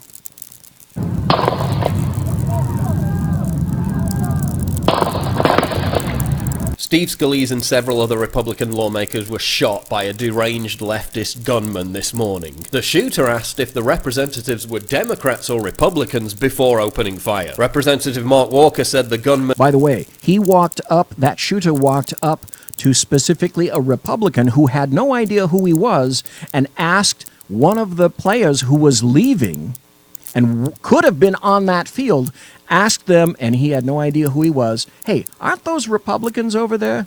Right over there? And the guy, not knowing who he was, said, yeah, that's exactly who they were. Quote, was there to kill as many Republican members as possible. Before the shooter was named, I was smeared by the left for saying this was a terror attack carried out by an anti-Trump leftist radicalized by hysterical mainstream media propaganda. Oh look, turns out it was a terror attack carried out by an anti-Trump leftist radicalized by hysterical mainstream media propaganda. He was a Bernie Sanders supporter. Bernie Sanders voter. He said Trump should be locked up for treason. He was obsessed with conspiracy theories about Russia interfering in the election. There are consequences to going Russia, Russia, Russia, Russia. Just like Joseph Goebbels. And what you're seeing now are the reactions in mass and continuing and growing on behalf of leftists, Democrats, and anarchists all across the nation. He loved The Daily Show, John Oliver, and Rachel Maddow. He literally said, quote, one of my favorite TV shows is The Rachel Maddow Show on MSNBC. So it was a terrorist attack targeting conservatives carried out by a deranged anti-Trump, Russian collusion-obsessed leftist. Yeah, gonna be hard for the mainstream media to spin that one, isn't it? Oh, but this guy on CNN says the shooter was just tired, and Wolf Blitzer said nothing to challenge it. He wasn't evil. This is a citizen.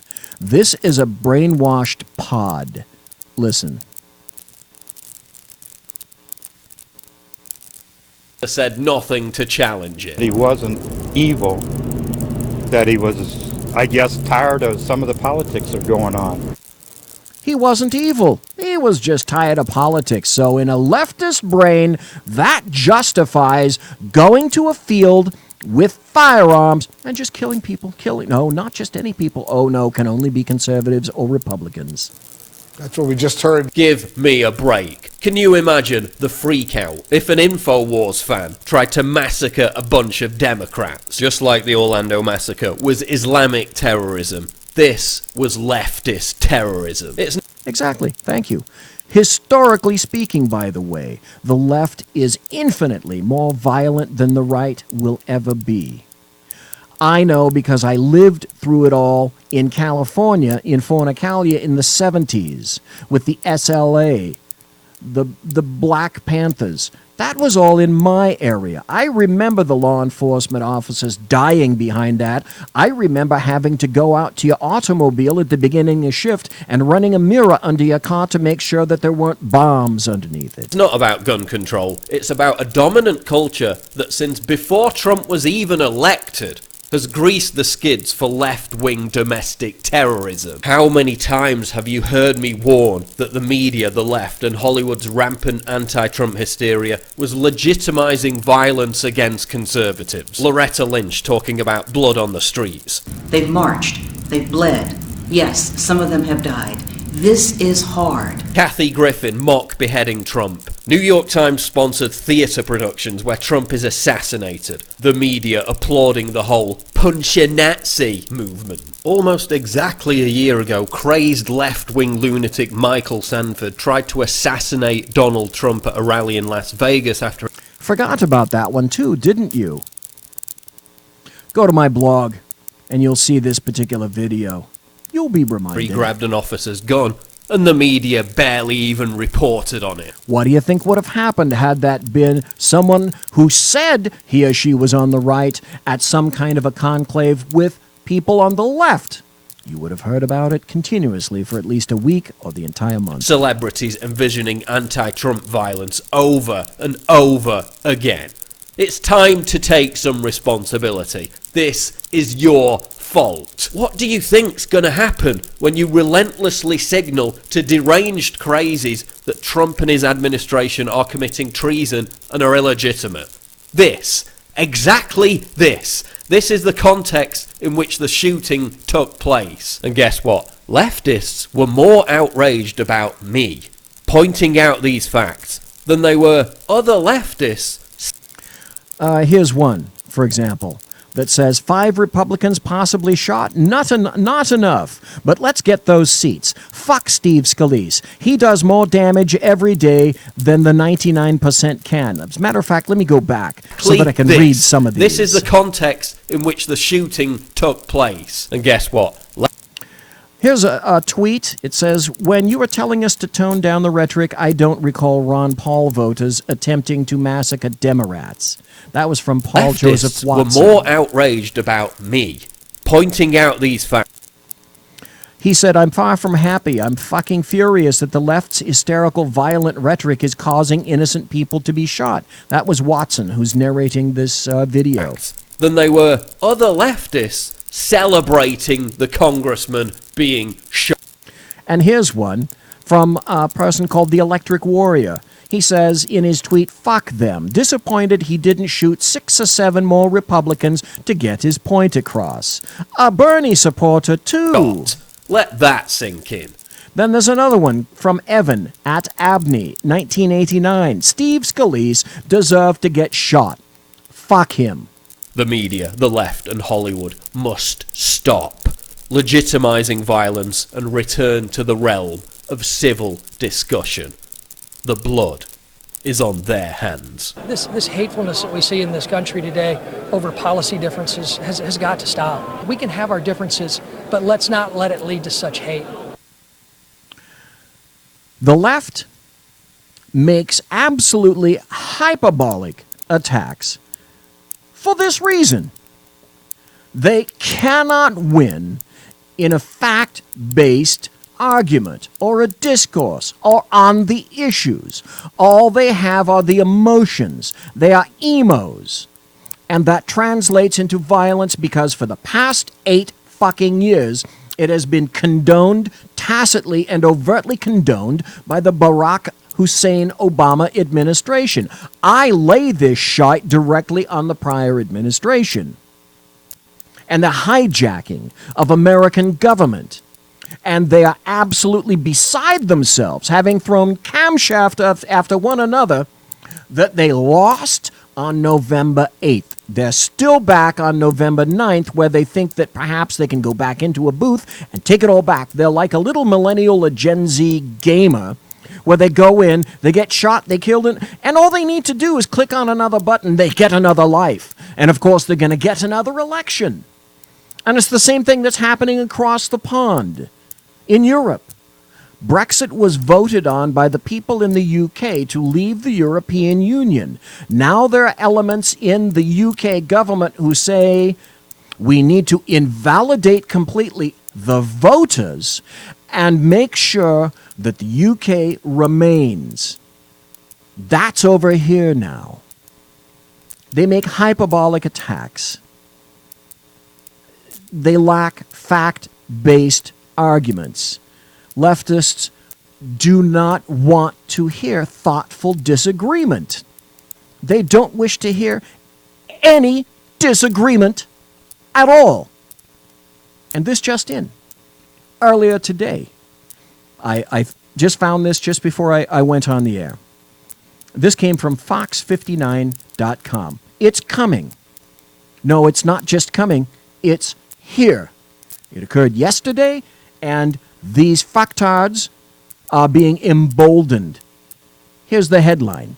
Several shots fired at truck flying Make America Great Again flag on I-465. Today. That's today. Just a few hours ago. Indianapolis, Indiana. Indiana State Police say shots were fired at a truck carrying a Make America Great Again flag and an American flag on eastbound I-465. Officers believe the shots were fired from a newer white four-door Chevrolet Malibu with a Louisiana plate near Emerson Avenue around 4 p.m. Mike, go get 'em. The victim and a witness informed police that the Malibu pulled up next to the pickup truck. A passenger held a handgun out the window, and then a male fired several shots. And as I said, this is just the beginning. People are talking about some sort of a civil war. I don't know if it's a civil war. I'd call it a social insurrection, societal chaos, because at this point, I really have no idea in which form it's going to take. But trust me, it's coming, and it's going to be unpleasant. And it may lead, in fact, to a civil war. It's not stopping. It's going to get worse before it gets better. If you go to my blog, you see that, and I'll be the first to admit, that's why I write, I am pushback. Because, folks, I've had numerous bloggers go away, and now that I've got a voice on a radio show, trust me, I'm going nowhere. I am pushback.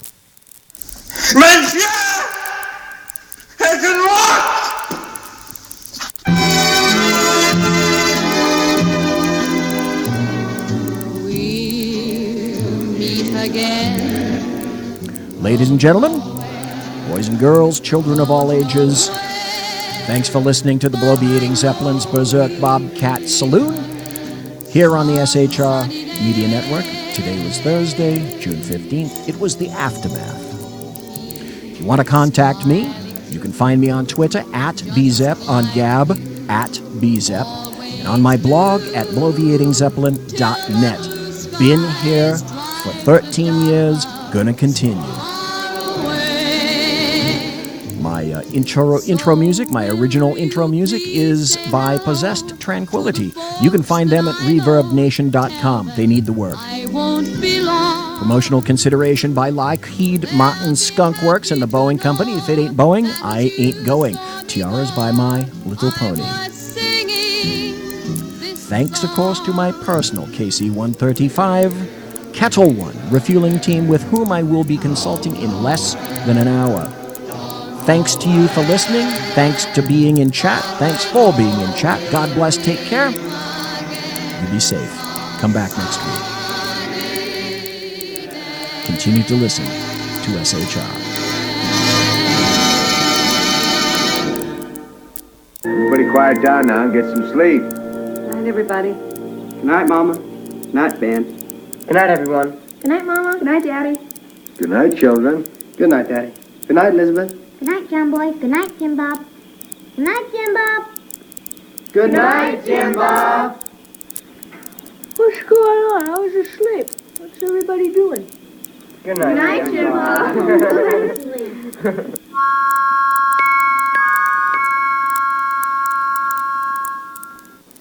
Good night, and good luck.